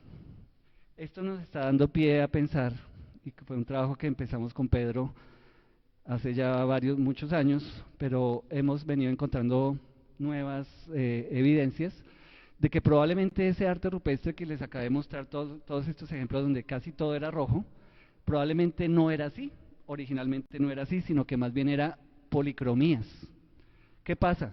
El color rojo es el que más resiste a la intemperie. Los demás se han ido por la luz, por el agua, etcétera, y solo nos quedó el rojo. Pero imaginémonos que todas estas pinturas, o inclusive porque no los grabados mismos que tenemos acá en esta región, pudieron haber estado pintados de muchos colores, solo que se perdieron y ha sido difícil pues como reconstruir eso. Mire, por ejemplo, cómo las pinturas dialogan con el soporte. Como veíamos, pues las pinturas no están ahí solas, sino que la roca, su superficie, le sirve también como un diálogo de, digamos, estético, si lo vemos así. Estos huequitos son naturales de la roca, pero aquí alrededor de este huequito el pintor le hizo estos radios, quedó como un solecito. Eso es un juego muy sutil, pero que nos habla de que estos huequitos para ellos tenían un significado, inclusive algo que creemos que es que no hace parte del arte rupestre, sí lo es, porque está dialogando. Miren esta grieta acá, esta grieta es natural y el pintor llegó hasta la grieta, no quiso extender el dibujo, sino que llegó ahí. Algo le está diciendo la grieta dentro de su necesidad de comunicar a través de la pintura. O miren esta es una grieta, una veta natural, aunque aquí no se ve muy bien, pero la veta fue pintada con unas pequeñas rayas rojas. Entonces es como si le hubieran querido adicionar, por ejemplo, digo yo, a esto que se nos parece como una serpiente, aquí quisieron como resaltar un poco ese elemento, serpiente, con las pintas que probablemente tienen algunos tipos de serpientes, ¿cierto? Entonces mire cómo el arte rupestre también tiene que verse más allá de lo que dejaron los indígenas con las pinturas. Bueno, acá vemos algunos diálogos de formas ya como con cavidades, oquedades que tienen las rocas que también fueron pintadas. Y ya para terminar, como todos estos elementos del arte rupestre que están englobados en ese concepto que les había compartido del sitio con arte rupestre, pues desafortunadamente no es tan prístino como lo vimos. Este modelo realmente hoy en día se encuentra en la gran mayoría muy alterado. ¿Cómo? Mediante, por ejemplo, huellas de guaquería, grandes huecos que se le han hecho a las rocas, buscando supuestos tesoros, explotación minera, graffiti, deforestación, la ampliación de los frentes urbanos, de los frentes agrícolas. Todo esto ha dejado unas huellas imborrables, así como vimos en el video, que desafortunadamente están poniendo en riesgo estos sitios, y por eso es que tenemos que hacer algo por ellos. Por eso es que, digamos, la idea de la gestión del patrimonio cultural tiene que ver básicamente con una estrategia o con una suma de acciones que nos lleven a la protección en primer lugar, pero más allá a la apropiación, lo que llamamos la apropiación social del patrimonio, que básicamente es volver a valorar, a generar valor entre las comunidades sobre estos lugares, que las personas vuelvan a mirar estos elementos, los miren, los aprecien, y en la medida que los aprecien, pues generen acciones para la protección y sobre todo pues para la transmisión a las nuevas generaciones. Creo que esa es finalmente nuestra responsabilidad. Nosotros hoy en día somos como tenedores temporales de un patrimonio, pero que nuestra responsabilidad debe ser siempre, los que tenemos hijos lo sabemos, que muchas de las cosas que terminamos haciendo es para dejarles a ellos algo. Y eso debería ser como la lógica que deberíamos aplicar en esto. No porque tenemos una pintura hoy en día, pues aprovechémosla, o un petroglifo, entonces abrámoslo al público y que la gente se suba y que lo repinte, o que, bueno, ahí pasan muchas cosas, como ustedes vieron. A veces el turismo, por ejemplo, es una de esas actividades que genera mucho impacto. Pues no, eso no es una manera, digamos, correcta, porque no podemos, en la necesidad de aprovechar en el presente estos espacios, no podemos ponerlos en riesgo, ¿no? Eso es lo que se llama la sostenibilidad. Bueno, simplemente recomendarles esta bibliografía que encuentran en internet, casi toda está en internet.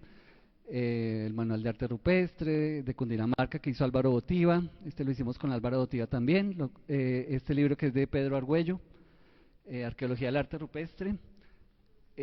También que hicimos con Pedro, donde hay varios artículos, entre ellos ahí tengo el de los colores del arte rupestre de la sabana, o de los lineamientos con arte rupestre. Ahí encuentran alguna serie de recomendaciones sobre qué hacer y qué no hacer con los sitios con arte rupestre. Y bueno, todo eso está en línea como para que lo puedan consultar si quieren ahondar en estos temas. Entonces, pues muchas gracias, y pues espero después de la charla con Pedro, pues que podamos ya hacer un diálogo entre todos sobre estos temas. Y recordarles que... Gracias.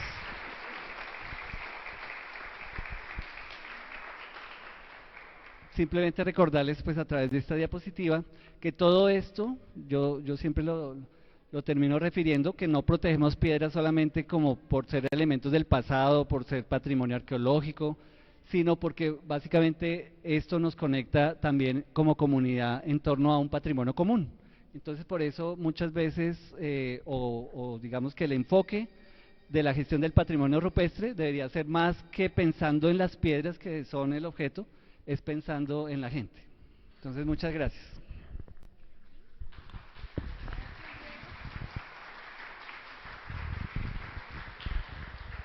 Muchísimas gracias, Diego. Bueno, vamos a guardar nuestras preguntas para que al final, cuando ya se presente el profe Pedro, podamos hacer como esa discusión. Te saludan desde el Tequendama, Diego, los vigías del patrimonio de Cachipay. También te saludan desde el municipio de Anapoima, los vigías del patrimonio. Desde Estados Unidos también te están saludando. Buen trabajo, saludos a la distancia. Fernando Moreno dice maravilloso. Y también Bernardo García Domínguez está saludando. Entonces agradecemos a las personas que nos están viendo a través del Facebook Live de la Secretaría de Cultura. Por aquí llamo a mi compañero Dieter para empezar con la última presentación desde la Universidad de Tunja, el maestro, el profesor, doctor en arqueología, Pedro Argüello.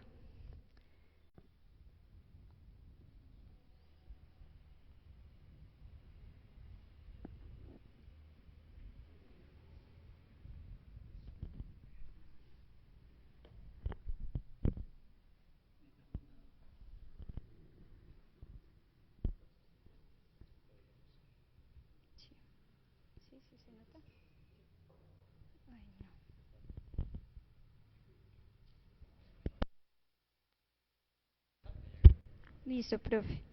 Muchísimas gracias. Bueno, muy buenos días para todos. En primer lugar, pues agradecer a la gente de acá de Fusagasugá que nos ha hecho esta tan bonita invitación. Voy a tratar de aburrirlos un poquito menos que Diego y hablarles sobre esta historia. Perdón, pensé que ya se había ido Diego, mentiras. Voy a tratar de mejorar esta presentación de Diego. A propósito un poco de una idea que es cada vez más común, de lo que se habla cada día más, y es esto de lo que llamamos el patrimonio arqueológico en Colombia. Mi objetivo es un poquito hablar un poco, presentar un marco que nos permita comprender de dónde sale esa idea del patrimonio, comprender esa idea de lo que es el patrimonio a la luz de lo que es el patrimonio arqueológico en Colombia, y al final hablar acerca de algunos elementos que nos podrían ayudar a entender el escenario actual respecto a este tema. Lo primero es que cuando se populariza un concepto, una idea, a veces pensamos que es muy viejo, tendemos a naturalizarlo, y eso es lo que ha ocurrido con la idea de patrimonio arqueológico. Y realmente no, la idea de patrimonio arqueológico es muy reciente, realmente es una idea moderna, y podemos rastrear perfectamente desde cuándo hablamos de patrimonio arqueológico en los términos en que lo hacemos. Acá simplemente mencionó que el patrimonio, la idea de patrimonio, cuando diga patrimonio siempre pónganle patrimonio arqueológico o patrimonio cultural, no estoy hablando de ese patrimonio ese que nos dejan los papás, la herencia, sino que estamos hablando en términos de lo que a veces nos dejan, a veces no. Y es que cuando hablamos de patrimonio arqueológico tenemos que pensar en dos cosas. Uno, que es una construcción de Occidente y que es una construcción moderna de Occidente. Voy a tratar de explicar un poquito más eso en detalle. Primero, no todos los grupos humanos tienen una idea del patrimonio arqueológico. No todos los grupos humanos la tienen o la han tenido. Es en un momento determinado en Occidente que se construye esa idea de patrimonio arqueológico. Y como la construye Occidente en un momento determinado, tiene una configuración precisa, que es la que va a derivar en las ideas que tenemos nosotros sobre el patrimonio arqueológico. Entonces acá he puesto el momento, y es eso que nos enseñaban en el colegio y que todavía a veces estudiamos, que es la ilustración. Es con la ilustración que se empieza a construir la ilustración europea. Esto es un poquito redundante porque, claro, no puede haber ilustración africana, ni japonesa, ni colombiana. La ilustración es propia de Europa occidental, ni siquiera de toda Europa, sino es una idea muy propia de una parte de Europa, que es lo que como tal se llama Occidente. Y es esa ilustración la que dice, mire, es que tenemos que construir una idea respecto a lo que somos y justamente lo que no somos. Cuando nos identificamos, si yo pronto le pregunto a alguno de ustedes, ¿qué es ser un habitante de Fusagasugá? Ese tipo de preguntas que son profundamente odiosas, lo que hacen es generar la diferencia. Es que los de aquí somos ta y los de allá no. Y obviamente, como uno no es bobo, pues siempre se pone por encima. Eso fue lo que hizo Europa básicamente. Cuando Europa se encuentra de manera ya cada vez más fuerte, gracias al descubrimiento de América, con otros grupos y con su expansión a través del mundo, dice, oiga, hay un montón de gente diferente, ¿Qué hacemos con esa gente? ¿Cómo hacemos para comprenderla? Y básicamente la idea va a decir, la conclusión de este proceso ilustrativo es, de la ilustración, perdón, es decir, mire, esos otros son distintos a nosotros. ¿Era o no cierto? Eso es una discusión, pero eran distintos a nosotros, o son distintos a nosotros, pero además esos otros son menos evolucionados que nosotros. Entonces viene toda esta idea, estas ideas nefastas del evolucionismo, que básicamente plantea que los europeos del siglo XIX somos el pináculo, la cima de la civilización. Y uno dice, bueno, ¿eso qué tiene que ver con el patrimonio arqueológico? Porque es que para probar ese tránsito de la no civilización a el nosotros, cuando digo nosotros no soy Pedro Argüello, no, los europeos ilustrados, para probar ese tránsito tenemos que empezar a construir una idea histórica que muestre qué es lo que ya no somos. Entonces la idea sobre la que reposa el concepto de patrimonio arqueológico es la idea de lo que ya no somos. Siempre que hablamos de patrimonio arqueológico, piensen un momento en sus cabezas, cuando ustedes piensan en el patrimonio arqueológico, algo hay allá dentro de ustedes en el término de es algo que finalmente ya no somos. Y eso es Europa y es la, ¿cómo decirlo?, la herencia nefasta, bueno, una de las tantas herencias nefastas de la ilustración. Entonces, la ilustración básicamente va a decir eso. Todos ustedes, señores o señoras de otras áreas, de otros pueblos que no son Europa occidental, son menos que nosotros y por la tal razón es el ejemplo de lo que fue una Europa antes de nosotros. Y como ya no somos, como ya Europa dice, nosotros ya no somos esto, pues obviamente viene la idea que es muy común en el patrimonio arqueológico y es la idea de la ruina. ¿Qué es una ruina? Pues algo que básicamente ya no está en uso. Cuando dice, es que esta casa, los arquitectos lo saben muy bien, cuando la gente dice, es que esta casa está en ruina, ¿qué significa? Que ya no se puede usar. Entonces se corta la funcionalidad. Si en este momento yo, en esta casa tan hermosa a la que nos han invitado esta mañana, les dijera, lo siento, esta casa está en ruinas, ¿qué es lo primero que harían los arquitectos de planeación?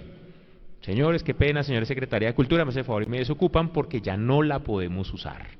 La idea de ruina es algo que ya no puede ser utilizado.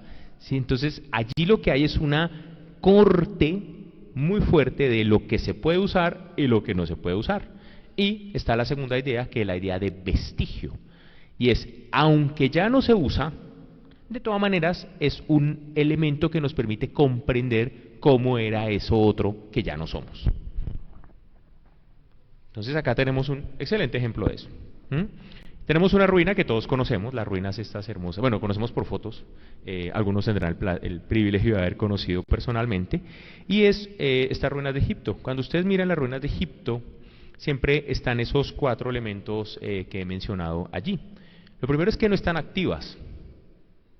Claro, hoy son lugares del turismo, pero ¿qué eran estas pirámides? Todos lo sabemos, eran tumbas. Son tumbas que ya no funcionan como tal.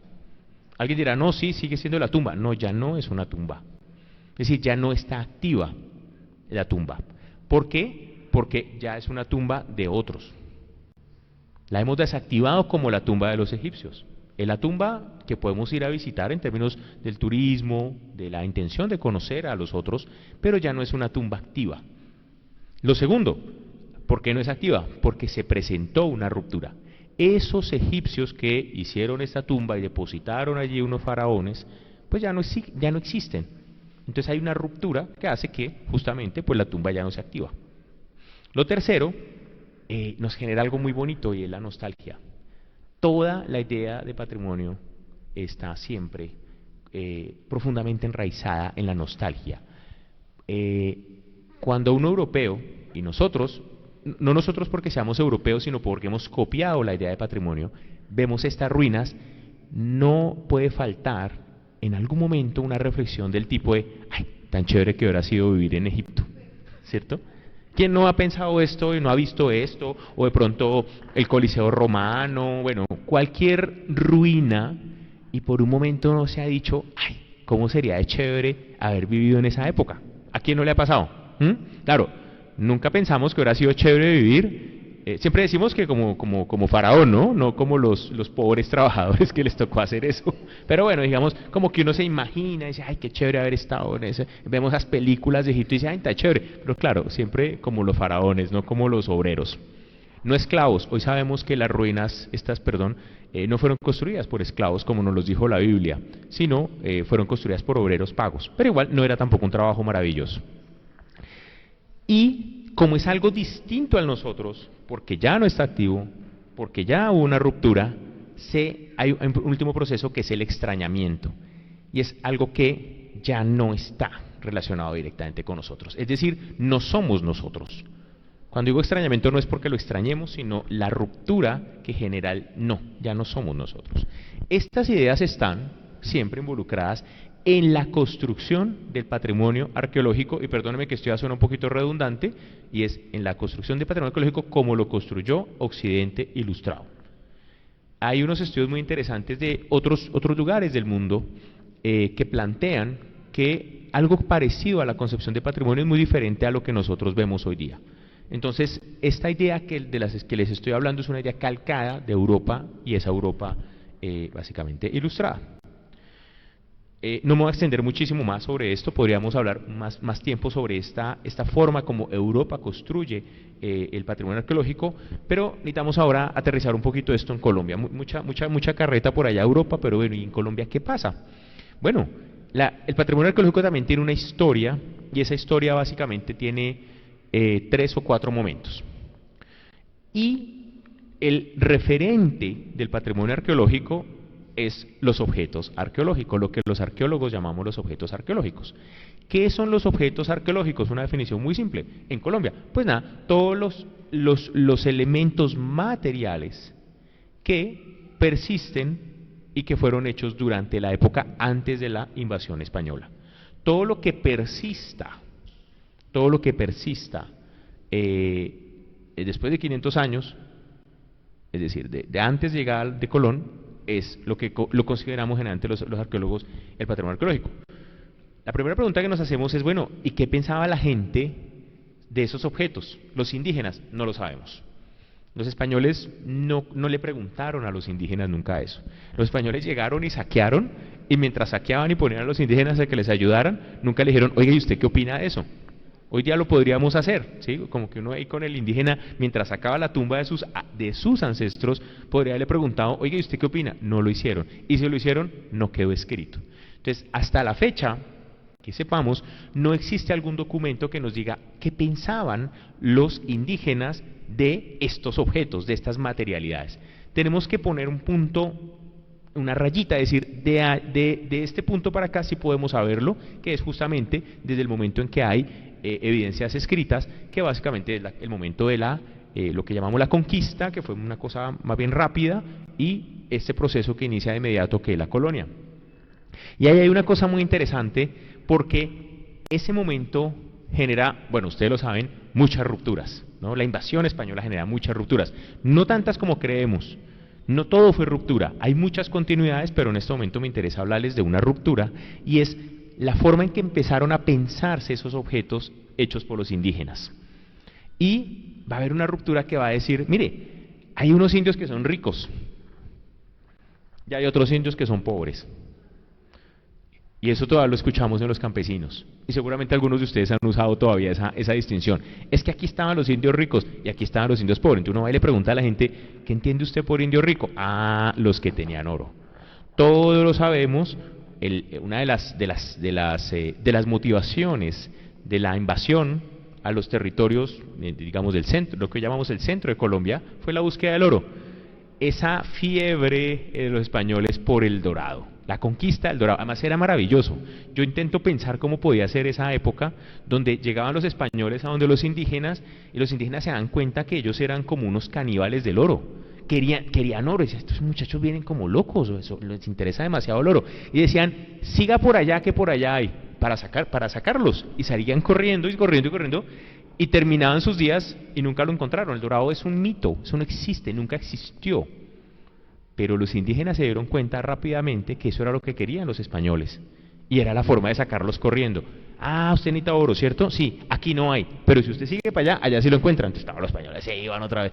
Y pues hay muchos casos documentados de todos estos exploradores, de estos conquistadores, pues que básicamente gastaron su vida intentando encontrar algo que nunca existía. Y nunca va a aparecer porque eso no existió. O sea, la ciudad dorada, todo eso es mentira. Todo eso es una mentira que le hicieron los indígenas para, entre otras cosas, burlarse de los españoles. Entonces, hay unos indios que son, ¿cuáles? Los indios que fabrican objetos en oro, que bien explotan o comercian, pero que fabrican. Esos son los ricos. El resto son los pobres. Claramente, pues esta distinción se basa, insisto, en la idea del tesoro, que es la idea propia de los españoles, ¿no? ¿Qué es lo que estaban buscando los españoles? Pues el oro. A ellos no les interesaba en absoluto esto. Si lo veían, pues simplemente lo dejaban ahí botado, no les interesaba. Y ese legado colonial lo tenemos hasta la fecha. Es decir, lo más interesante es que ese primer momento donde se dividen los objetos arqueológicos en lo que sirve, lo que no sirve, está todavía presente en nuestras cabezas. Por más que queramos estudiar, es que todavía tenemos ahí la estructura, yo lo llamo estructura de larga duración, donde todavía tenemos esa idea de qué es lo deseado y qué es lo no deseado, o yo lo llamo mejor invisibilizado. Entonces, cuando yo voy a hacer arqueología, cuando voy a alguna zona campesina en Colombia, y le digo a los propietarios, es que estábamos buscando fragmentos como estos, perdón que me devuelva, fragmentos como estos que están acá, ellos no me creen, me dicen, ¿cómo así? ¿Usted qué viene a hacer? No, es que necesito estos pedacitos de olla, no, la olla, no, los pedazos. Entonces me miran como, este señor nos está engañando, ¿dónde está la trampa? Nadie en su sano juicio va a gastar dinero, tiempo, recursos de todo tipo para venir a buscar eso. Eso no sirve, eso no es útil. ¿Será que usted viene por lo otro? Usted viene es por esto, usted viene es a guaquear. Yo digo, no, yo no voy a guaquear. ¿Cómo así? Entonces, ¿a qué viene? Entonces, ¿por qué la gente duda tanto de que los arqueólogos podamos querer esos pedazos de tiestos? Pues porque básicamente la gente en la cabeza mantiene el legado colonial que dice que lo otro es lo único importante, lo otro no puede ser importante. Y entonces lo que vamos a tener aquí es como un principio de, insisto, qué es lo que queremos, qué es lo que buscamos y qué es lo que no buscamos. El mejor ejemplo de eso es la guaquería. La guaquería que se instituye en la época colonial, hay unos documentos muy interesantes que muestran cómo la corona española tiene un problema enorme, y es que estos indígenas, ¿cómo nos ponen de problemas? Porque ¿dónde dejaron el oro los indígenas? ¿Dónde dejaron el oro? ¿En dónde? Alguien que me diga, ¿en dónde dejaron el oro? En las tumbas. Y el problema era que en el siglo XVI era prohibido abrir una tumba. Es como cuando su mamá le dice, mire, voy a dejarle el tesoro, pero lo voy a dejar en un lugar que es prohibido. Y uno dice, entonces, ¿cómo hago para sacarlo? Entonces hay toda una serie de vericuetos jurídicos, somos especialistas en torcer las normas. Eso no es de ahora, eso viene desde el siglo XVI, para lograr legitimar el saqueo, la profanación, que eso era pecado. Todavía hoy, si alguno de ustedes va y saca la tumba de alguien, eso es profanación. Eso es un pecado mortal. En el siglo XVI sí que lo era. Dicen, no, venga, hagamos una cosa. Es que lo que es pecado no es sacar la tumba, sino molestar al muerto. Entonces, si usted saca con cuidado el oro y deja al muerto como estaba, no hay pecado mortal. Y uno dice, a ver, ¿en serio? Pero así están los documentos del siglo, son maravillosos los documentos del siglo XVI, donde dicen, bueno, está bien, le permitimos a usted sacar la tumba, sacar el oro, siempre y cuando no moleste tanto a los huesos. Y si los molesta, usted le resaquea unos Padre Nuestros y lo vuelve a enterrar como estaba, y mi Dios no le va a poner ningún problema. Ah, eso sí, como esto ya no tiene dueño, le tiene que pagar el quinto real al Estado.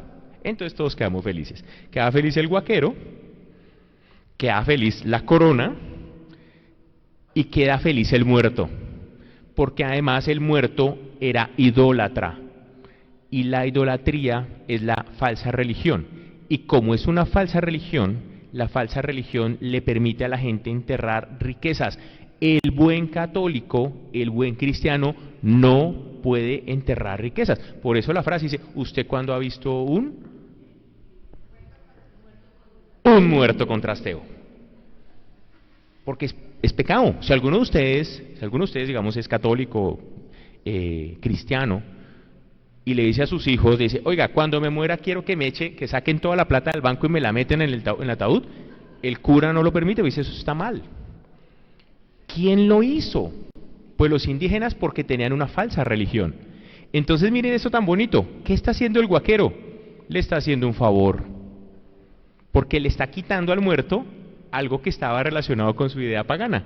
Entonces todos quedamos contentos, el guaquero con las piezas de oro, el Estado con el impuesto y el muerto porque le salvaron de un problema. Entonces miren cómo se construyen estas narrativas, que son las narrativas que todavía la gente tiene. ¿Sí? Para la gente hoy no es, aunque haya unas leyes nuevas, vamos a hablar de eso al final, unas leyes que dicen, es que la guaquería es delito. Si usted le preguntan a cualquier guaquero por acá en Fusagasugá, dice, eso no es delito. ¿Por qué va a ser delito? Si yo estoy dejando el muerto como está. Ahí está. Entonces son como esas estructuras que se van construyendo y son muy de la colonia. Y al lado de eso hay un montón de objetos.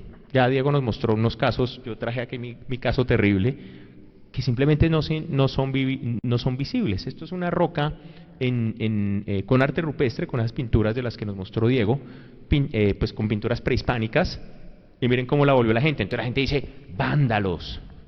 No, no son vándalos. La gente no ve las pinturas de los indios. Alguien dirá, pero ¿cómo es posible que no las veas si ahí están? Yo voy y las veo. No, la estructura mental hace que la gente no las vea. Es decir, uno ve, como diría un geógrafo del siglo pasado, muy famoso, que se llamaba Ernesto Gull, uno ve lo que sabe, decía Ernesto Gull. Entonces, claro, como ustedes ya son gente que ha estudiado, va y mira las piezas, arte rupestre, y pues no le hace ninguna otra figurita. Pero pues el muchacho que estaba ahí enamorado, pues nunca vio las figuras. Él no es un vándalo, simplemente es una persona cuya estructura mental impide que lo vea. Entonces dijo, pues se fue con su novia, con su amada, y bueno, o la amada hicieron pues este tipo de cosas. Entonces no es un vandalismo como tal, es la herencia colonial que dijo que hay unos objetos que son visibles, deseados, y otros que son invisibles, y por tal razón no nos interesan. Por eso la gente la raya, pero no porque diga, ay, hoy mal, se levanta y dice, uy, qué mal voy a hacer, uy, me voy a tirar una piedra con arte rupestre. No, la gente no hace eso. La gente no se levanta un día y va a la tienda a comprar un aerosol y dice, hoy voy a dañar una piedra con arte rupestre. No, la gente se va con su aerosol y ve unas piedras muy bonitas, completamente lisas, y dice, aquí voy a declarar el amor a quien sea. No existe lo otro, no existe en su sistema, no es que no exista materialmente, no existe en su sistema de significado. Por eso es que la gente, para nosotros los arqueólogos, las daña. Si usted pudiera hoy conseguir a la persona que hizo eso, con toda seguridad esa persona dice, yo no vi nada, yo que iba a saber que estaba dañando algo. La herencia colonial. Pero no solamente es un asunto de la herencia colonial. Perdón, voy a tomar un sorbito de agua. Ya vamos para allá. no es solamente la herencia colonial. Después vino lo que nosotros en el colegio nos llamaron que la independencia, gracias a este señor que está aquí, que todos lo conocemos. El problema es que, a diferencia de lo que a veces nos dicen en el colegio, la independencia no cambió nada. No cambió absolutamente nada. Así, no, es que cambiamos. Uno dice, sí, pero ¿qué cambiamos? No, es que cambiamos muchas cosas. No, no cambió absolutamente nada. Claro, no es que yo voy a decir que nunca hubo cambios, pues claro, ahora tenemos celulares, tenemos computadores, pero las estructuras mentales no cambiaron. ¿Por qué? Porque básicamente quienes lideraron el proceso independentista, eso siempre hay que tenerlo claro, no fueron los indígenas, no fueron los negros, fue una élite blanca que se consideraba europea, pero para muchos, si lo decían, con la maldición de haber nacido en América. Y era gente que decía, nosotros realmente queremos es fundar nuestra Europa en América. Usaron sí a los indígenas, usaron sí a los negros, usaron sí a los campesinos, pero no era para darles a ellos absolutamente ninguna, ¿cómo decirlo?, algún lugar en esa nueva nación que nos construyeron. No, es una élite que en general, en lo que se denomina en los textos de esta época, es una élite hispanista. ¿Qué significa hispanista? Es una élite que dice, nosotros nos liberamos de España, pero queremos seguir siendo europeos. No queremos es que tenemos que darle tributos al rey, no queremos mantener esta estructura de la monarquía, pero al final mantenemos las mismas, ¿cómo decirlo?, los mismos tesoros que nos heredó España. No hay una ruptura. No hay en estas élites alguien que diga, vamos a volver a lo indígena, como sí ocurrió en otros lugares. No hay una élite que diga, vamos a retomar esta profunda raza. No, nada de eso ocurrió. Es una élite que dice, los otros siguen siendo los que han sido siempre, los otros. Hay una carta que es fundamental para la historia de Colombia, que hizo este señor, que se llama la Carta de Jamaica, donde lo dice claramente, nosotros no somos indígenas. También dice que no son europeos, pero finalmente la idea de ellos era, bueno, ustedes saben, ¿por qué matan a Bolívar? Pues porque quería volverse rey. Y él dice, no, finalmente lo que queremos es acabar esto, pues, y bueno, lo terminan. Entonces, hay una contradicción, lo pongo allí, porque no se sabe qué hacer con los indios después de la independencia. No se sabe qué se quiere hacer con ellos. Porque claro, imagínense ustedes este escenario, nunca ocurrió, creo, y es Bolívar termina allá en Boyacá, de donde yo vengo, dice, listo, acabó la batalla, dice, listo muchachos, nos liberamos. Y los indígenas llegan y se le acercan y dicen, señor Bolívar, le tenemos una preguntita. Es que antes de ustedes nosotros éramos los dueños del territorio. ¿Será que ahora que nos independizaron nos pueden ir como desocupando, por favor? Bolívar dijo, no, espérese, eso no es posible. Esa pregunta, señoras y señores, en esa pregunta radica gran parte de los problemas actuales de este país, porque son problemas irresueltos. Nunca lo resolvimos y no hemos resuelto y no es fácil resolverlo. Ojalá yo tuviera la respuesta para decir, mire, la solución es esta. Claro, hay unos indígenas, llegan unos europeos, hay un proceso, digamos, de unos que se siguen creyendo europeos, un proceso de mestizaje, y sigue habiendo unos indígenas, y además de ñapa traen otros que son negros. Y a todos los ponemos el territorio. Y dicen, bueno, ahora peleen por ese territorio. Viene Bolívar, dice, bueno muchachos, nos liberamos, pero ¿liberar a quién? ¿A quién liberaron? ¿A los indígenas?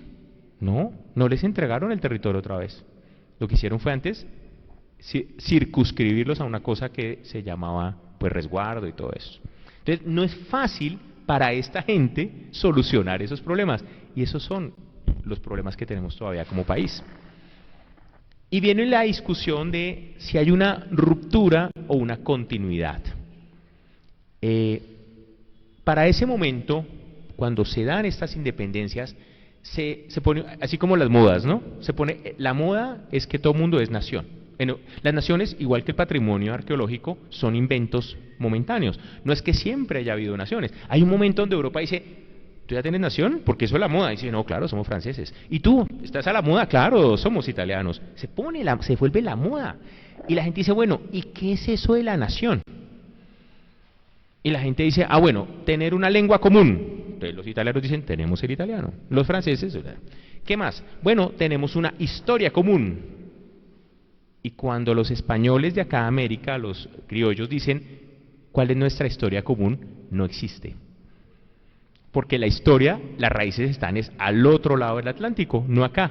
Entonces va a haber como dos tendencias. Algunos van a decir, bueno, sí, había algunas razas, perdónenme que use esa palabra, pero era la que usaban en el siglo XIX, algunas razas superiores, y de pronto nosotros somos los herederos de ellos. En el mejor caso, los muiscas.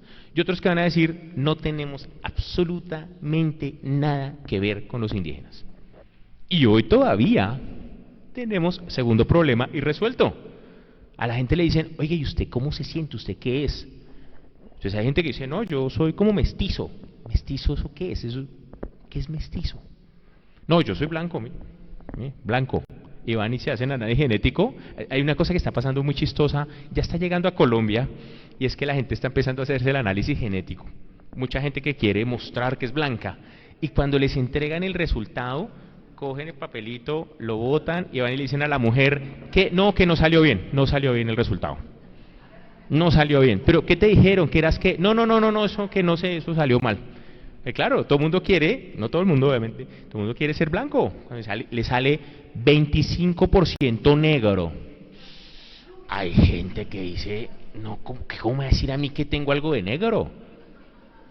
En Boyacá hay mucha gente, y lo digo porque hay un estudio genético que se cree blanca. Y el estudio genético lo que dice es que eso es miti, mitad español o europeo blanco, mitad indígena.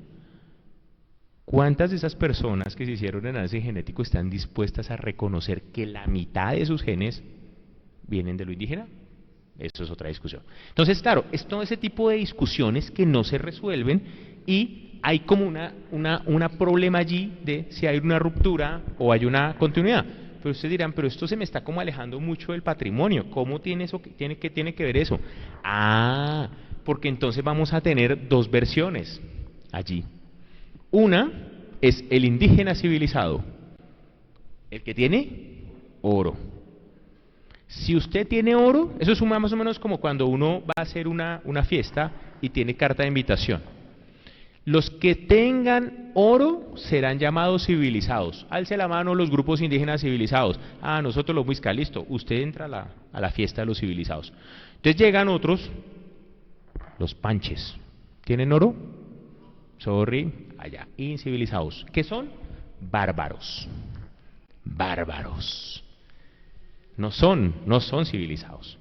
¿De quién podríamos decir que tenemos algo de continuidad? De los muiscas, que esto es bonito, mire, oro. De los panches, no, mire, los panches comían carne humana. ¿Yo qué voy a ser descendiente de un panche? No, eso es imposible. Mire las imágenes que se construían. Entonces la gente empieza a decir, en el mejor de los casos soy civilizado. ¿Sí? Entonces dice, bueno, hasta de pronto muisca, pero panche ya no. Ni me diga a mí por allá esos grupos de la costa norte que eran caribes. No, yo qué voy a tener que ver con esa gente. Entonces se empieza a construir un discurso de continuidad, pero con algunos grupos. Y la élite esta de finales del siglo XIX fue muy clara en decir, y por eso están los nombres, la civilización chibcha. De los panches jamás ustedes verán una frase que diga la civilización panche. Por el contrario, lo que dicen son los bárbaros panches.